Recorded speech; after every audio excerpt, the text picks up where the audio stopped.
you wake up in the morning and it kills you to get in the shower and put your clothes on, get in that car and drive to your job, you hate it so bad, get out. You are in the wrong place. You don't belong there. You know you don't belong there. You're just scared to make that move. Shut off your phones, shut off all technology, find a dark, quiet place for you to think. You need to get on it. You need to be in here every day. You're almost out of time. You're 22, you're late. If you pan it down here, you see it's about 3 o'clock in the morning and there's not a car or a person in sight. If you pan over here, it's the same thing. Not a car or a person in sight. You don't become confident by shouting affirmations in the mirror, but by having a stack of undeniable proof that you are who you say you are. Outwork your self-doubt. Do you want to be on your deathbed knowing that you could, but you didn't? If you want to be really great at something, you kind of have to be out of your mind, but you also have to have an iron will. Yeah. You don't want to work out every day. Yeah. There's going to be days you just want to eat cake and sleep. Yeah. But if you want to get past the guy who eats cake and sleeps, you don't eat cake, you don't sleep. Yeah. I don't have a choice but to see this through, okay? If I don't see this through, I'm going to be digging ditches. That's what I tell myself. You have to pick something, and then you have to commit to it for as long as that's going to take to make sure that you see it through. Life is very short, way too short to be miserable and get up and drive to a miserable job that you hate every day. Life's too short for that. Get up and go out. As long as you know what you want to do, you wake up every day grinding and just working toward that goal. What if I told you you're only 6 months away from the life you've always dreamed of? The income, the lifestyle, the time to enjoy everything without fear or worry about money. In fact, you could have everything you've ever wanted. If I add to this that your success was guaranteed and that the person you'd always dreamt of becoming was only 6 months away. When they've hit rock bottom, hit the bottom of the barrel, they got nothing left. Everyone's given up on them. They've lost all their worldly possessions. They're dead broke on their back. It's at that point, guys, when everything's lost, that everything can be gained. Constant grind and the feeling of never being good enough kept us working. I really learned on the days, the nights that we won championships, you think you want to go out and celebrate, you think you want to go out and party. But those days, you realize that you didn't win the championship on that day, on that night. You won a championship that day when you got up, when you had 2 games or 4 games in 5 nights. You went up, you went to practice every single day. That's when you became a champion. Question. Are you truly doing whatever it takes to reach your goals? Now, I'm going to talk about bodybuilding, but this goes for anything in life. Are you truly doing whatever it takes? Now, whatever it takes, obviously everyone has a different version of what that entails. So if you want to change the world, start off by making your bed. If you make your bed every morning, you will have accomplished the first task of the day. It will give you a small sense of pride, and it will encourage you to do another task. And by the end of the day, that one task completed will have turned into many tasks completed. Making your bed will also reinforce the fact that the little things in life matter. If you can't do the little things right, you'll never be able to do the big things right. And if by chance you have a miserable day, you will come home to a bed that is made, that you made. And a made bed gives you encouragement that tomorrow will be better. People need to suffer. It is an actual requirement of life. It is the fiber, the DNA of love. Real love and true love and perpetuity can't exist without suffering. It's impossible. We don't appreciate it. Yeah, you have to have suffering. And suffering doesn't have to be looked at as a negative thing. It can be looked at as a beautiful thing. It's where real love comes out of. Yeah. You know, all my suffering, there was real love in there. Everyone around me just in this recovery, or in a loss I may have had from an uncle or a grandparent or whatever, you know, there's real love that comes in that suffering, even though it can be a lonely experience. I mean, I look at it that way and not as a negative, terrible thing, because it's just temporary. I don't want luck in the equation because I don't need it. You start seeing terms like that, man, you're someone that believes it. You got confidence. I don't give a shit what the endeavor is. You're gonna find a way to do it. That's the differential right there. That's a confidence. no matter what's in front of you. The never say die attitude. I don't care how good you are in anything, you don't have discipline, you ain't nobody. Right. You're nothing without discipline. Because you give up on the slightest struggle without discipline. Discipline is doing what you hate to do, but do it like you love it. Through discipline, through self-discipline, through repetition, through tons of repetition of the same thing that you don't want to do. And that's the key thing. Through repetition of things you don't want to do, you develop mental, like an armor for your mind. You start to armor your mind, because your mind's like, okay, we suffer every day. That's what we do.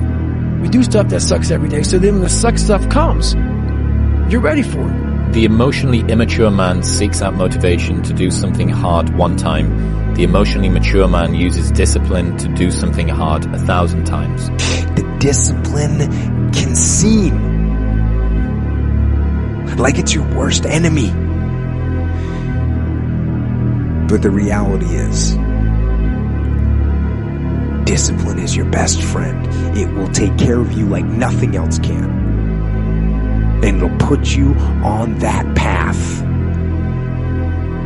The path to strength and health and intelligence and happiness. Motivation, you have to learn to exist without it. You have to learn to be your best self when you're least motivated. And that's the tricky part about all that shit. Motivation is just a word. You have to have these different things in your mind on where you want to go and know that motivation is not going to get me there. Because I'm not going to always be motivated. Effort, dedication, work hard, because the talent is not enough anymore. And if you're not dedicated 100%, you're not going to reach the level that you want. A lot of times I'll be in a 200-mile run or something like that, and I'm all jacked up. Body's broken, mind's broken, spirit's broken. I started to say, what if I can pull this off? When I first walked into the Navy SEAL recruiter's office, he looked at me and said, there's only been 35 African Americans in 70 years make it through. You know what I said to myself? What if I can be the 36th? It's the what if I can pull off a fucking miracle. What if I can become someone that no one thinks I can be? And just me talking about that, I have the hair going up on my arms, because it makes me just like, what if? Doing the thing in spite of not wanting to do the thing is discipline, right? You don't need motivation to get yourself up to go and do a thing. Make the promise small, build it up step by step. Know that you are going to have setbacks. A habit missed once is a mistake. A habit missed twice is the start of a new habit.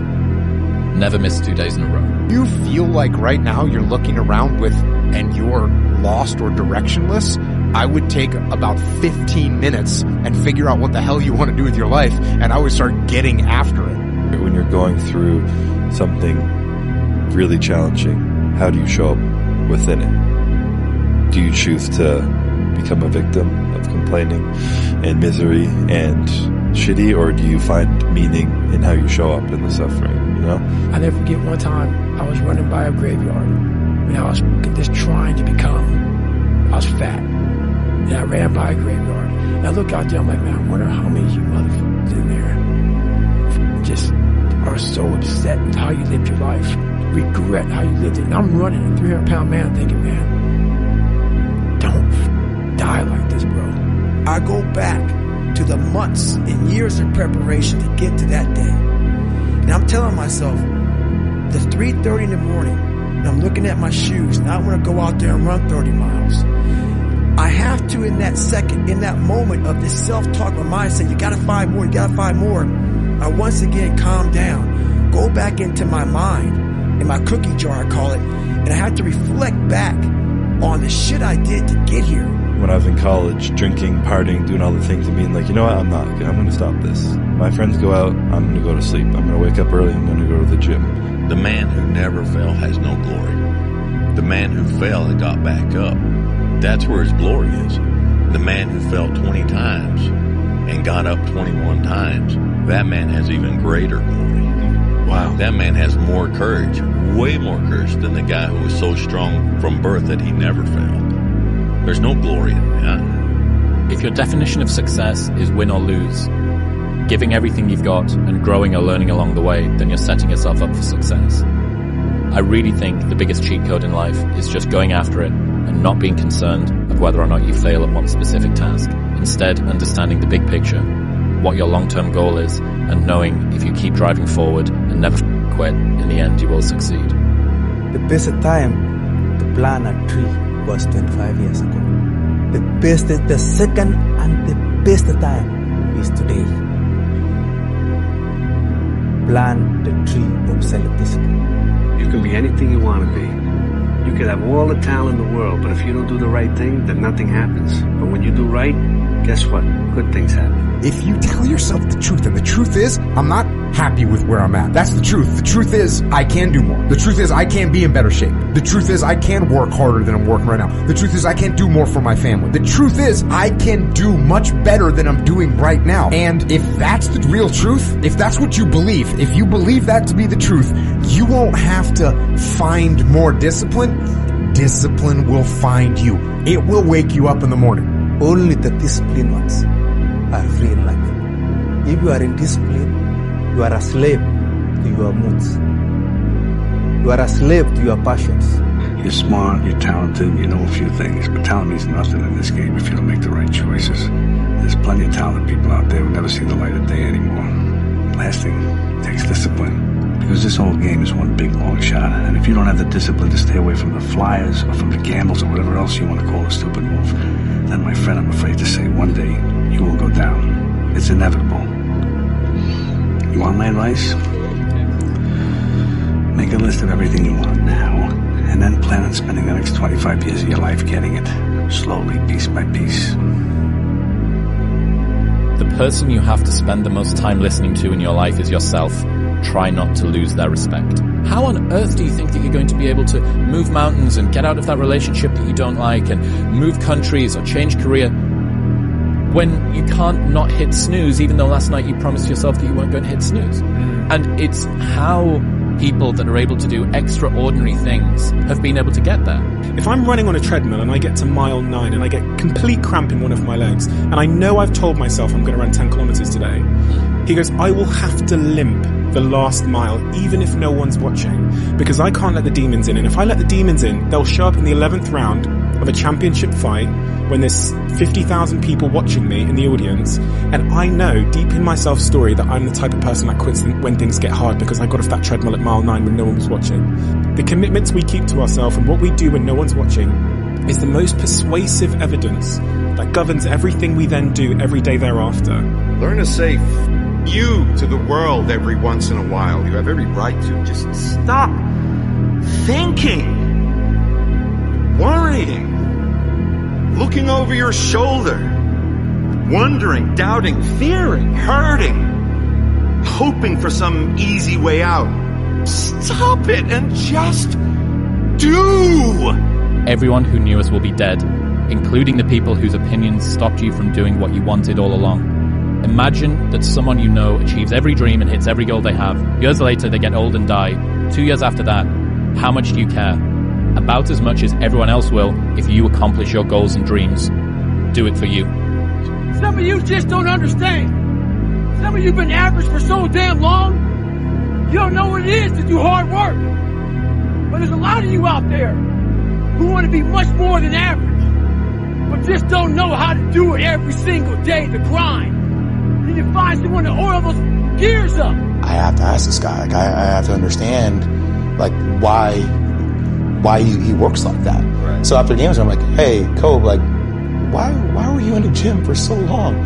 He's like, because I saw you come in. And I wanted you to know that it doesn't matter how hard you work, that I'm willing to work harder than you. What if I fail? What if it doesn't work? What if I don't like, what if this person rejects me? The animosity, the pressures of society, let it all go because they've lost it all. They're just now left with the intestinal fortitude, the pride within. Do I want to stay on the bottom of this barrel or do I want to climb the f*** out of this hole?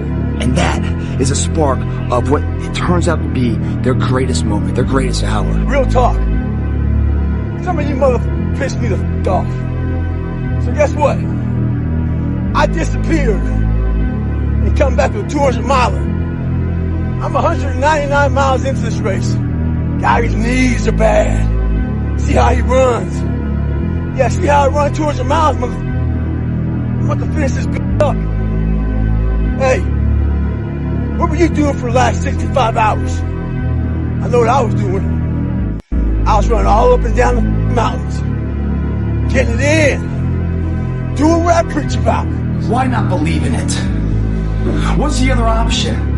There is no other option. It's a life forgotten, man. In the acting world, if I go to the audition, I have a chance of getting the part. If I don't go to the audition, I'm out of the game. I know the outcome. Nothing. Show up. Even if you get knocked on your ass, show up. At least you have a possibility. You have a chance. You have a voice of doing something with your life. No matter how big your dreams, you're gonna die. Everyone will move on. Do what you want. It sucks to not be liked, but it sucks more to not be yourself. If you just sacrificed these next 3 months of your life, bro, you could change the entire trajectory of your entire life. Ease is a greater threat to progress than hardship. Whatever you do, you've got to be a little bit gone to it. You're not all there. You've got to be almost insane to your craft. Not a lot of people can understand that. That's why I don't know about nothing else. I do not pay attention to nothing else. There was games of football on yesterday, there was rugby, there was this, there was that. And like normal society is like, let's talk about this, and let's engage in this. And I can't do it. I just don't. People are talking to me, and in my head, I'm counting something. I'm counting up a number, or I'm knee deep in a sequence on the mat or on the feet.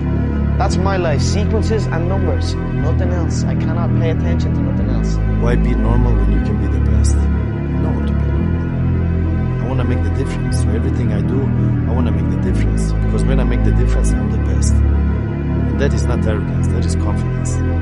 Obsession is going to be talent every time.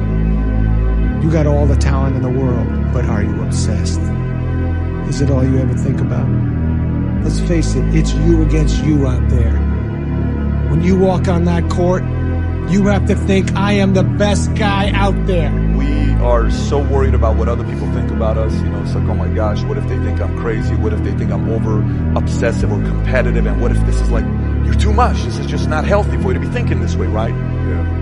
How did you get your mindset into this alter ego to be comfortable being Black Mamba? Like, how did that happen? It's a good separation for me, you know, emotionally, to be able to put myself in a place where at practice, when I'm training and during games, I switch my mind to something else. I switch my mode into something else, right? That was my mental switch. It's like an actor getting ready for a film. You gotta put yourself in that cage. When you're in that cage, you are that character. And when you leave there, it's something completely different. When I'm in that cage, bro, don't touch me. Don't talk to me.